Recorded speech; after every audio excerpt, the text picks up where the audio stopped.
I mean, Jesus, I'm trying to be nice about this thing here, for God's sakes. Oh, how kind of you. How terribly, terribly kind of you. Wait a minute, I don't deserve this. You're always so wonderfully definite on the subject of what you do and don't deserve. Wait a minute. Wait a goddamn... April, now you listen to me. This is one time. You're not gonna get away with twisting everything that I say, April. This just happens to be one goddamn time. I know I'm not in the wrong here. God, Revolutionary Road. You'd also been telling me to watch this for ages, and man, I mean, I was just floored. Was you? I mean, Sam Mendes, I think, is a fantastic director who kind of, doesn't get enough praise, I feel like. I mean, people know him. They know his films, but they don't really talk about him enough, which I think is a dreadful shame. Because, I mean, people know 1917, but a lot of people don't know this. And I just thought it was, exceptional. And the thing I actually found quite interesting about it, in my notes, I put it felt quite theatrical. But that wasn't to its detriment, because Sam Mendes starred in the theatre. And at times it felt like a play, but I think that really worked. Yes. Because obviously what the film is about is isolation and, searching for, the perfect world, the perfect American dream. And I think the fact that some of it felt quite, not stilted, not in terms of the acting, but in terms of the dialogue. I found that to be really interesting. And it's based What does stilted mean, sorry? No, stilted in the sense that, especially with the Kathy Bates character. Well, what does that mean? What does stilted mean? I don't know what that word means. No, so it just feels a little bit off. Okay. They're trying to keep up an illusion of living the perfect Oh, life. I see. And I guess, maybe some other people haven't had that observation, but that's what I definitely got from it. No, I agree. I just didn't know what that word meant. I found that very, very effective. So I don't know if you know, it was based on a book by Richard Yates. Yeah. I also agree that it definitely had the kind of vibe of it could be like a stage play or something like that. Yeah. Definitely, yeah. Yeah, because again, Mendes is so used to that. And the cinematography was excellent. I mean, it was no surprise when I realized Deakins shot this. Yeah. I mean, 100%. The way he uses that house, I just think is really exceptional. Yeah. Because it just shows you how trapped these characters are. And that's conveyed so well with the colors and the camera work. And actually, a real standout scene. I mean, obviously there's the argument, which I'll get to in a second. But I actually found the birthday scene to be an exceptional piece of camera work. So for context, this is when Leonardo DiCaprio's character comes back from work and it's his birthday. Kate Winslet has surprised him.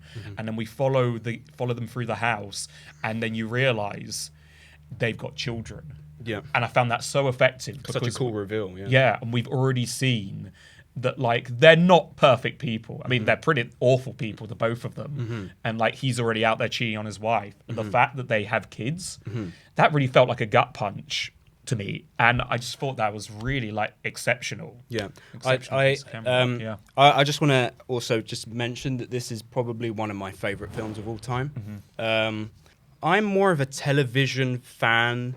I don't know, it's weird. I think films are amazing. Films they can be incredible. We all know why we love films, but with TV shows, I just think they obviously inevitably have more time to explore characters in more depth. So I have a particular soft spot for TV shows over films in respect to characters. And I just feel like I always have a deeper reaction to TV shows and films. And what I love so much about Revolutionary Road is how much characterization it packs into this 1 hour and a half or 2 hour long film. There's so much characterization in it. There's so much depth to the characters. Sorry, jump in. It did not feel like 2 hours to me. Yeah, let me just double check how long it was. But because even though... it is. It's a long film. It's 2 hours. And not really much happens. It's very much just a character piece. It was never dragging. No, because you're so on board. You're so intrigued. engrossed. Yeah, these characters. Yeah, and I also found the way it was using the score. I found that quite interesting. Love the score. Yeah, and a standout scene for that is when DiCaprio finds the device in his bathroom, the abortion device. Yeah. And there's a thing that they do with the score that I found really effective. Yeah. The scene I'm talking about. Yeah, it kind of it's like a tranquil that's right. It's like a juxtaposition to how awful the situation is, and it's there's a slight feeling of melancholy. Oh, it's giving me chills just thinking about it. I absolutely love this film. I think it's a 10 out of 10.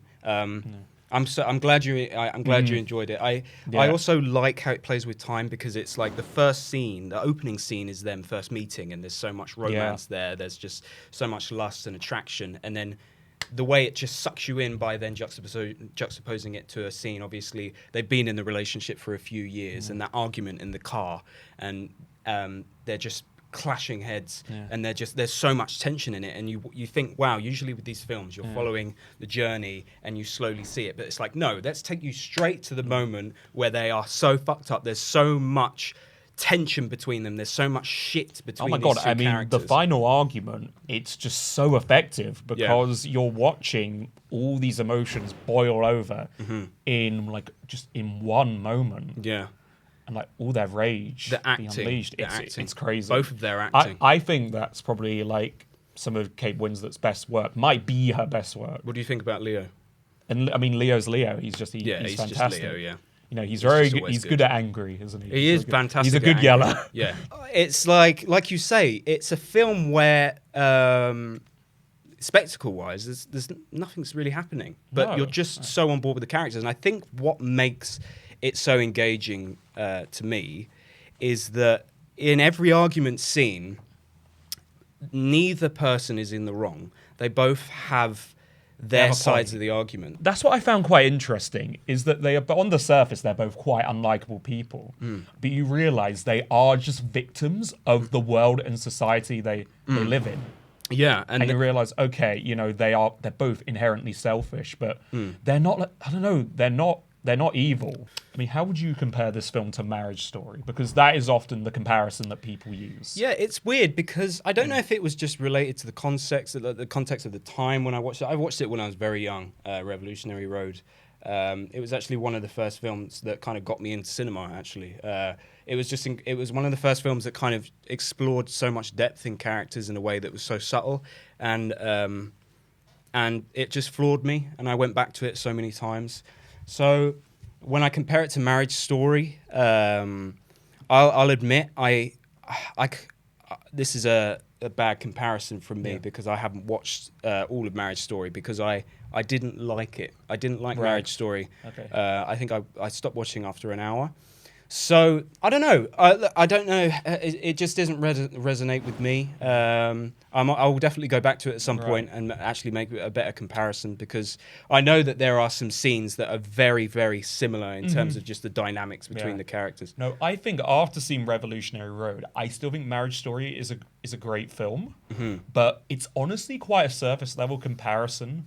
Right. Because Marriage Story isn't really like a myopic look at a marriage, because you have so many side characters. And truly in Marriage Story, that is kind of what makes the film. Like Laura Dern's lawyer, Ray Liotta's lawyer, the side characters are very much what make it. And don't get me wrong, you know, like Michael Shannon's character, I mean, he really surprised me, like, holy shit. Like, the dinner scene where he's just like, I feel bad for that kid, you know, like, I feel bad for the child. I think the thing with Revolutionary Road, and why actually it's a more effective study of a marriage and a relationship, is because really they are the sole focus. And the side characters, you know, they are part of the story, but very sparingly, not so much an ensemble piece. And again, just going back to the bloody camera work, you really feel trapped with these two. Yeah. You feel so trapped with them in their struggles, you know, in the world that they're inhabiting. Was Marriage Story based on a book? So Marriage Story is semi-autobiographical. Okay. Which was sometimes a little distracting, because it's basically like Noah Baumbach talking about himself. Right, okay. Everyone's calling him like an artist and a genius, which is like, okay, come on, bro, not very subtle. It's still an excellent film. But no, I do actually think Revolutionary Road, one, isn't that similar, and two, is the stronger film. Okay. By far. So yeah, no, great recommendation. Really Interesting. enjoyed that. What would you give it? I would give that an 8 out of 10. 8 out of 10. For sure. Yeah. I definitely recommend it to everyone. I think you know, the big film buffs know about it, but I think the average movie goer wouldn't maybe know about it. So I'd definitely recommend it to you if you're you know, a big fan of deep characters and just kind of subtle storytelling done very well. It's incredible. 10 out of 10. But yeah, I'm glad you enjoyed it.